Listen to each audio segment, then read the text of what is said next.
Todos os livros lidos em janeiro de 2025. Eu sou o Douglas Zeraldo, do blog Listas Literárias, e já te conto o que eu achei de cada um deles.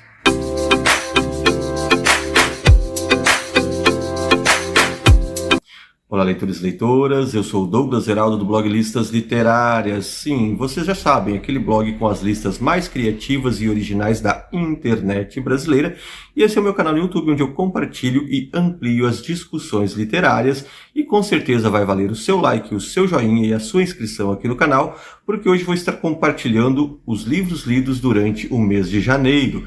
E essa vai ser uma tentativa aqui no canal de estar trazendo sempre para vocês estas leituras de cada mês variando a possibilidade de leitura, né? Foram 7 livros lidos no mês de janeiro, um mês de férias, que a gente aproveita um pouco mais a leitura, alguns a gente pode mais, poucos a gente pode menos, mas enfim, compartilhar com vocês todas as leituras do mês, até porque nem todas elas acabam se transformando em vídeo, né? Então fica legal vocês também observarem e verem o que a gente está lendo, mas sempre lembrando que as resenhas de todos esses livros vocês encontram lá no listasliterarias.com. E vamos começar aqui as nossas leituras do mês por aquela que a gente acabou terminando. Era uma leiturinha que eu comecei lá em dezembro, e aí porque a gente estava fazendo, e vocês vão encontrar aqui no canal do YouTube os diários de leitura, que a gente tem o acompanhamento por capítulos desta narrativa, que é uma excelente ficção científica, Guerra do Velho, do John Scalzi, em que a gente tem pessoas idosas que acabam se inscrevendo para um programa militar espacial, né? E aí tem seus corpos de alguma forma bem interessante melhorados, mas também, inclusive, isso vai discutir a questão, né, da própria propriedade que nós nos tornamos, que os nossos corpos se tornaram. Enfim, tem muita discussão legal aqui nesse Guerra do Velho, mas também tem muita ação, muita viagem espacial. Ele é inspirado em Tropas Estelares, cujo livro eu não vi, mas o filme assisti, e muitos de vocês devem ter assistido também Tropas Estelares, e ele é bem digno desta linha de pensamento, assim, e os personagens, além do sarcasmo do John Perry e tudo mais, enfim, para quem curte ficção científica, para quem curte ação e para também quem consegue observar um pouco mais dos elementos e do que acaba surgindo na narrativa, é uma ótima pedida e uma ótima leitura, uma leitura envolvente que, se eu não estivesse fazendo os vídeos aqui para o diário de leitura, e aí eu fui controlando as leituras dos capítulos por capítulos, com certeza eu tinha lido em um dia ou dois no máximo, porque é uma leitura extremamente voraz e vale super a pena. Outra leitura, sim, e essa foi realizada em praticamente um dia, uma noite, um pedacinho do dia, é este Borges e os Orangotangos Eternos, do Luiz Fernando Veríssimo. É uma leitura que há algum tempo até tinha certa vontade de ler, e este livrinho aqui eu adquiri ele por meio dos pontos da Livelo, que eu acabo trocando pontos e geralmente pegando livros, né, na troca desses pontos. E é uma história sensacional, uma história que, além de ser uma homenagem a Borges, Jorge Luis Borges é também uma homenagem a Edgar Allan Poe. A gente vai ter um protagonista que vai para um congresso na Argentina sobre o Edgar Allan Poe, e lá ele passa a conhecer o Jorge Luis Borges. É um livro com muita metaliteratura, com muitas referências e influências, então, especialmente para quem é leitor tanto de Poe quanto de Borges, vai achar super interessante, super legal. É um livro também que tem as suas matizes filosóficas, apesar de ser bem curtinho.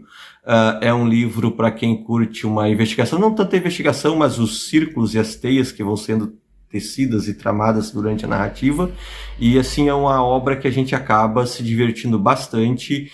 Tem essa certa pegada do mistério e do suspense policial ali do Poe, mas com toda aquele mistério dos contos labirintíticos do Borges, né?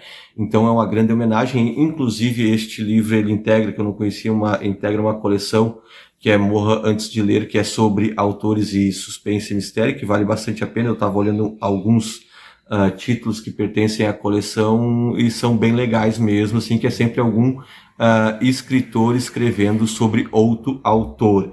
Então o Veríssimo escreveu sobre Jorge Luis Borges, e foi uma narrativa extremamente inteligente, sarcástica, legal, e dentro de uma homenagem que faz bastante sentido.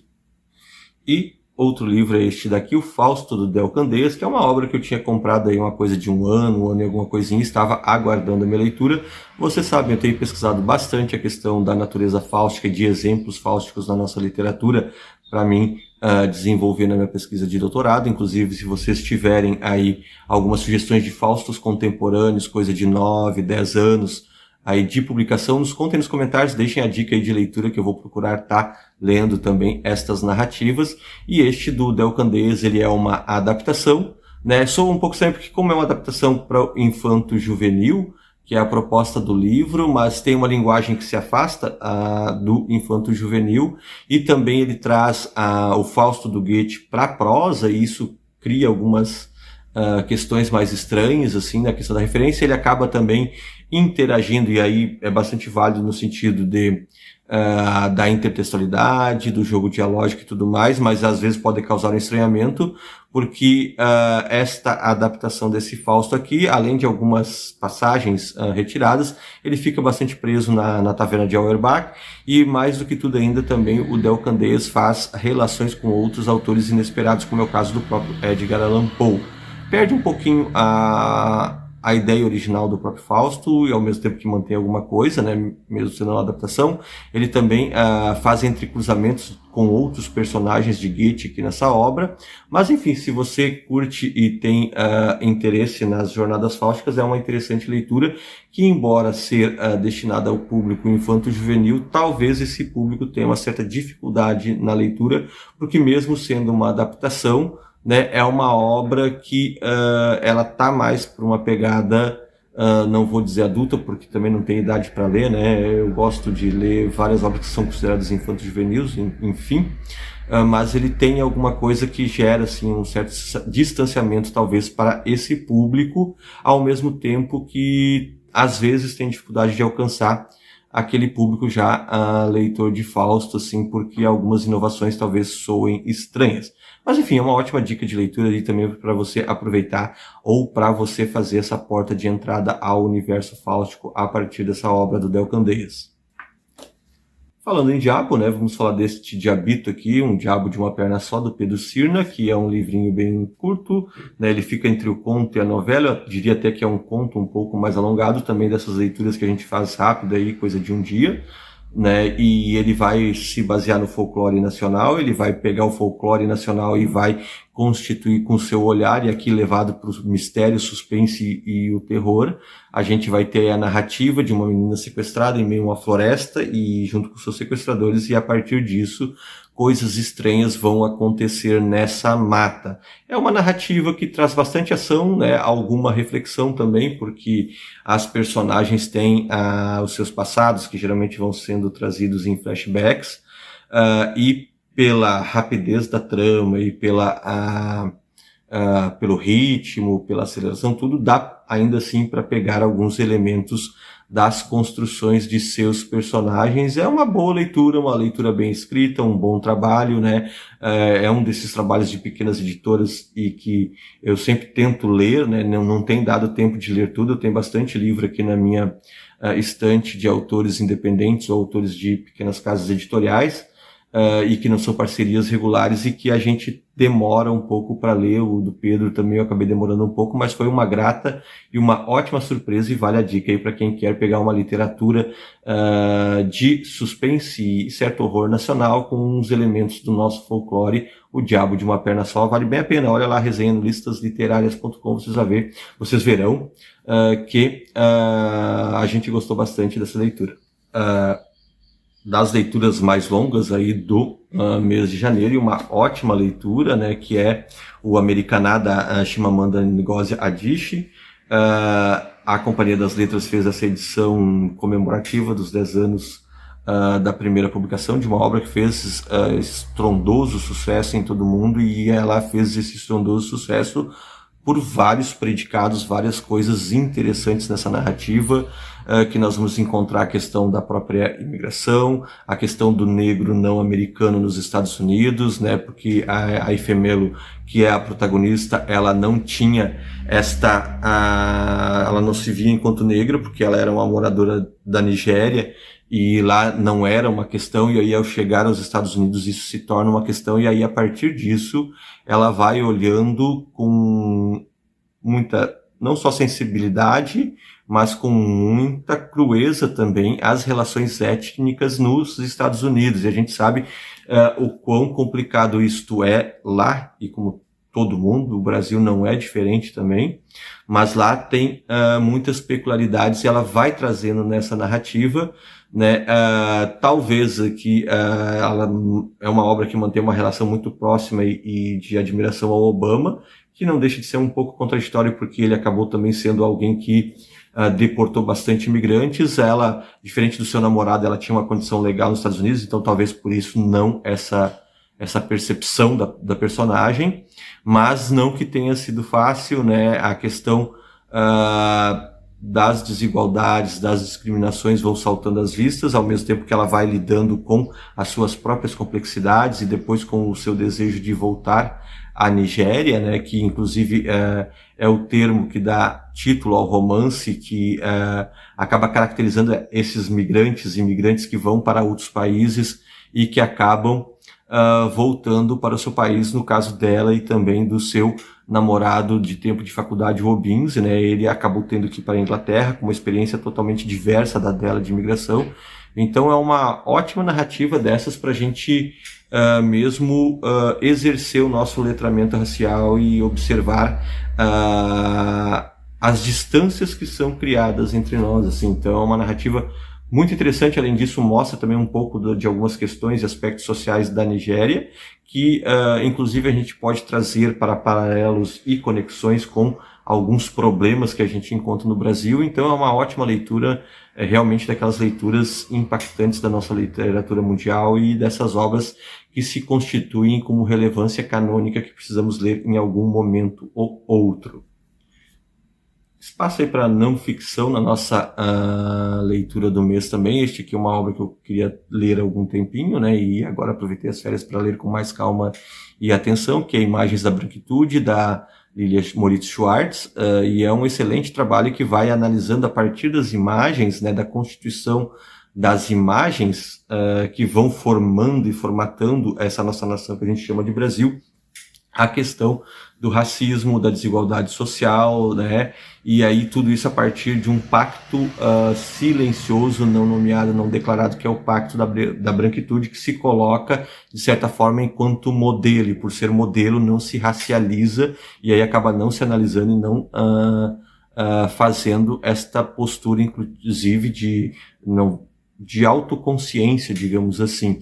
Ele é um livro bastante impactante, porque para além das imagens, né, ele vai demonstrar algumas coisas que para aquela pessoa de uma construção ética e moral sólida não tem como concordar com as práticas e com as discriminações e os preconceitos que a gente vem construindo ao longo de séculos, né, e que as imagens acabam reforçando e demonstrando isso. Então tem teorias super bacanas, super interessantes aqui para analisar como essas imagens trabalham tanto em prol disso, inclusive, né, como a ausência dos negros nas imagens ou as colocações em que eles são postos nas imagens que circulam, seja na pintura, seja na fotografia, seja na propaganda. Os capítulos em que a Lilia Schwartz traz a propaganda aqui, chega a ser impensável o horror que elas acabam expressando e a ideia nefasta que acabam naturalizando, né, e que às vezes a gente não se dá conta. A gente pode olhar isso e não se dá conta. A gente é criado nesse meio e nesse círculo, né? E com certeza depois de ler Imagens da Branquitude, a gente começa a olhar à nossa volta, olhar as imagens que nós temos acesso, as propagandas, as artes, a imagem a gente pode levar até para a televisão. Eu quero fazer um vídeo interessante sobre isso, relacionando esta obra, a teoria da Lilia Schwartz aqui com a questão das quedas das novelas, a queda da audiência das novelas da Globo, né, que tem, penso eu, assim, conexões diretas a se estabelecer, que vale a pena a gente dar uma pensada. Então é uma obra que vai se colocar enquanto antirracista, uma obra que vai se colocar também nessa perspectiva que mexe numa ferida que os brancos precisam olhar para si e para esse pacto, né, silencioso que acaba sendo o pacto que estabelece esta opressão étnica, né? Então é muito interessante toda esta proposta, é muito interessante os argumentos, o conjunto de imagens que aqui tem. Então vale a pena bastante você ler, e que a gente vem falando ali na questão do letramento racial, é uma narrativa para todo mundo desenvolver e praticar assim o seu letramento racial, com certeza, porque tem uma análise muito profunda e com um trabalho de pesquisa bastante forte, e vale a pena. E falando em letramento racial, né, o Jefferson Tenório é um autor que há muito tempo vem trabalhando a questão do racismo estrutural no Brasil, então as suas obras tratam em grande medida disso, e a gente vai ter ali o Avesso da Pele, que é um sucesso de crítica, de público e tudo mais, e também bastante perseguido. A gente leu este livro recente, inclusive tem um vídeo nosso lá no Listas Literárias, é bom, né? Tem um vídeo aqui no canal do YouTube, tem a resenha lá no listasliterárias.com também, com certeza, tá? Mas a gente já fez um vídeo desta leitura aqui, e que você pode acompanhar aqui no nosso canal, né? Dá uma olhadinha lá o que a gente falou de modo mais amplo de onde eles vêm, que é uma obra que vai retomar o período da implantação das políticas de cotas, né? E trazer um pouco desta realidade lá daquele princípio, que é uma realidade como inclusive a gente tem visto nos comentários e nas falas de muitos leitores, uma realidade que permanece presente nos desafios dos alunos cotistas, né? Então, é uma obra também que não se reduz apenas isso. A gente tem um personagem bastante profundo, bastante complexo, né, dentro dos seus dramas. É uma obra que também vai chamar para as questões da literatura, para as questões da educação. Enfim, mais uma grande obra aí do Jefferson Tenório, de onde eles vêm, né, encerrando aqui o nosso vídeo com as nossas leituras aí do mês de janeiro de 2025, um mês de ótimas leituras. Vocês viram, com algumas tendências a mais aí nos nossos livros. Eu não procuro ler planejadamente, eu vou lendo, vou pegando na estante e vou lendo, às vezes alguma coisa que eu preciso, algumas vezes algo que eu estou com vontade, às vezes eu pulo um ou outro na fila. Comigo funciona assim há um bom tempo, né? Não tem uma listinha toda planejada, feita assim, eu vou ler esse agora.